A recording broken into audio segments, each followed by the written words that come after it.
would like to begin my speech by saying thank you to wonderful organizers team for the opportunity we have today for presenting our ideas, vision, and just meeting these wonderful people here at this wonderful event. Hello everyone. We can all see how the cryptocurrency market has changed in the last year. On one hand, we have about 20,000 different crypto coins and crypto projects. On the other hand, the capitalization of crypto market has halved in the last year. But things are not better in the real economy either. Global pandemic caused a major recession in the world, market tensions, and just general consumer insecurity and decrease in production. However, one thing is for sure, people will always need natural resources. One of the examples is gold. Did you know that, for example, in 100 iPhone 13s, there is 3 grams of gold?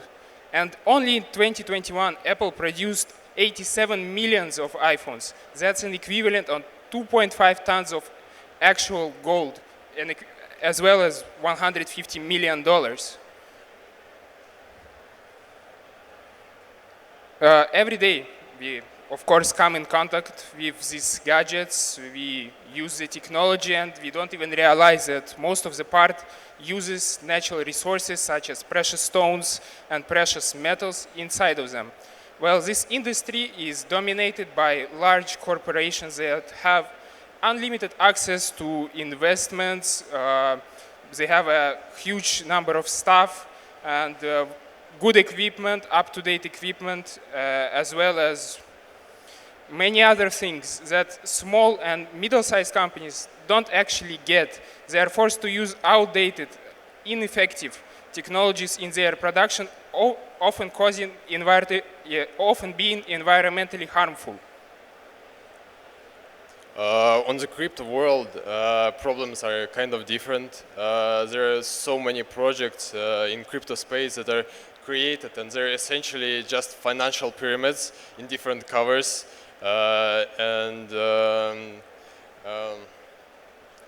Satoshi's original idea, the creator of Bitcoin, in his white paper, he stated that he wants to decentralize essentially finances. And we're kind of all forgetting this idea.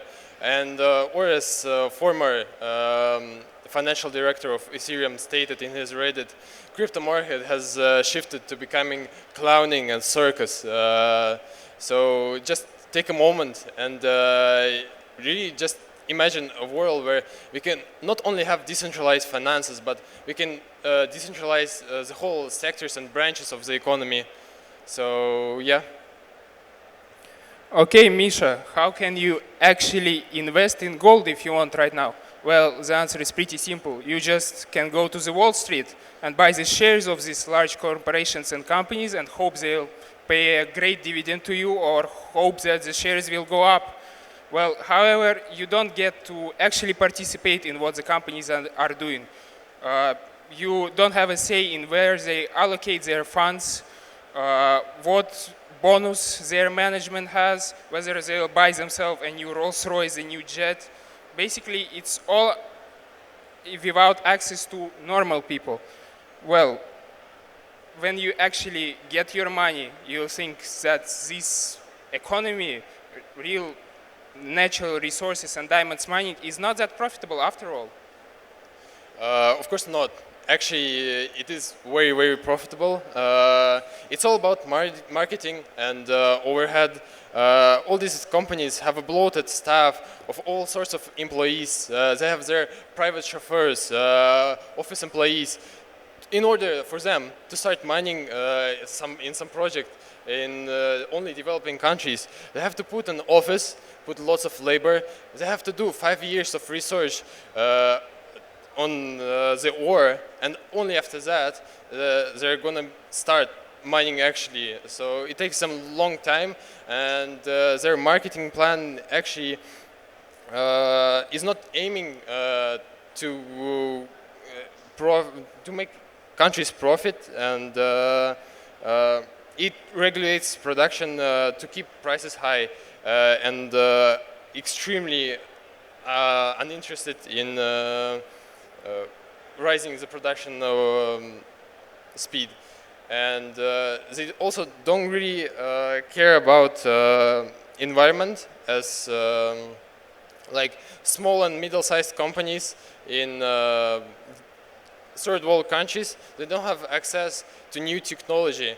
They have to use mercury in order to make gold, and there are many miners who go down the mines on ropes, and many of them are just left behind. And yeah, it's pretty sad, to be honest. I just want to say, please excuse us. It was a very long day, and it's the first time we actually present our project. You can see us using notes and sometimes blushing in our speech, but we really just want to get our message across to you. So just please stay and listen for what we have to say more. And you will ask us, why are we even talking about gold business? Look at us, we are two young guys, what do we know about it? Well, the idea actually came from our father, who has more than 20 years been consolidating small oil and gas fields into a mutually open-ended fund that, that gave access to normal people to invest and benefit from oil and gas projects in the world. As well as we have an experienced team of geologists, like-minded people, enthusiasts, engineers who've been in the industry for 20, 30 years. And we actually joke around that the youngest of our members is actually 60 years old. DAO Paykiken MetaSpace is an electronic platform of the community of private investors, geologists, different engineers that is jointly managed and invests in resource projects with attractive returns. Platform makes it possible to issue tokens for projects approved by the community, place them on exchanges, thus attracting the necessary investments and new members of the community. By Paykiken MetaSpace, give token holders an opportunity to influence the company's activity, receive dividends from profits, and sell tokens more expensive in case of high demand. Security, integrity, and anonymity are ensured by the platform's smart contracts. The Cifuentes project was the project for construction of gold and silver mining and processing plant in Peru, was adopted as a platform initial project. The Peruvian company's been operating in this area for the past 10 years, and due to lack of financing and production capacity, have been able to approximately extract 1.2 million tons of surface minerals, and extracting no more than 30% of gold that they contain.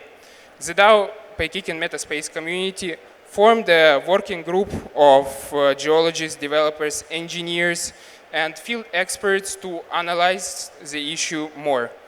The results of the work are standard and were standardized by the laboratory and indicated the high potential of this project, with gold grades up to 1 ounce per ton, a potential reserves estimated at 20 tons, high copper and silver grades in the form of associated products as well.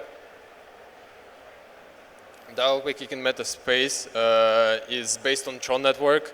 Now, you're gonna probably argue with that. Why did we choose Tron? What our reasons? We just enjoy the whole ecosystem that is provided by TRC20 network. And if you disagree with us, we can always discuss it at our booth 70. Yeah, we would really appreciate that. But we just feel like it's so easy and transparent, and it just suits our project like perfectly. In this project, we wanted to implement the idea of absolute democracy, where each and every member actually knows where the money, like his money, is going, how the company is operating. Yeah, and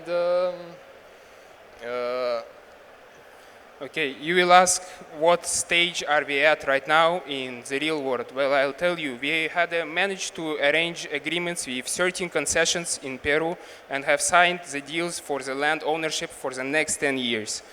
We are planning next year to begin the actual mining and building the refinery factory on these territories?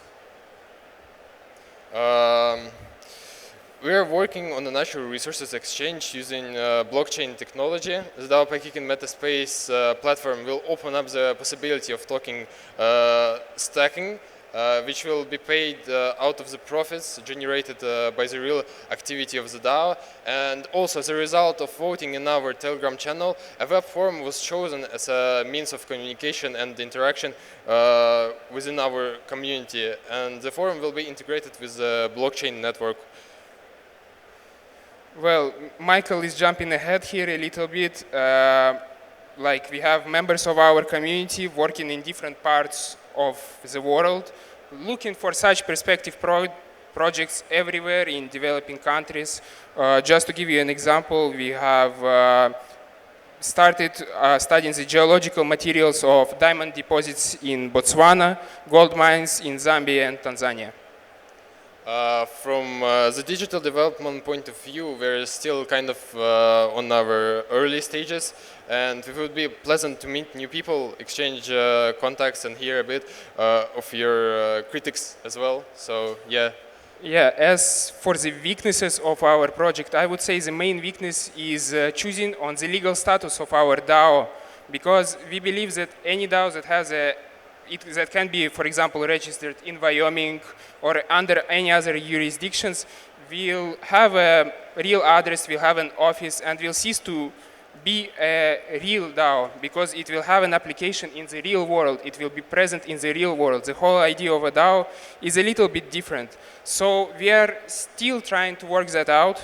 And one of the approaches and one of the initiatives we actually are undergoing right now is that we apply to United Nations, and based on their declaration of 1949, that any group of people can basically organize and participate in any sort of activity if it doesn't contradict with basic human rights and values.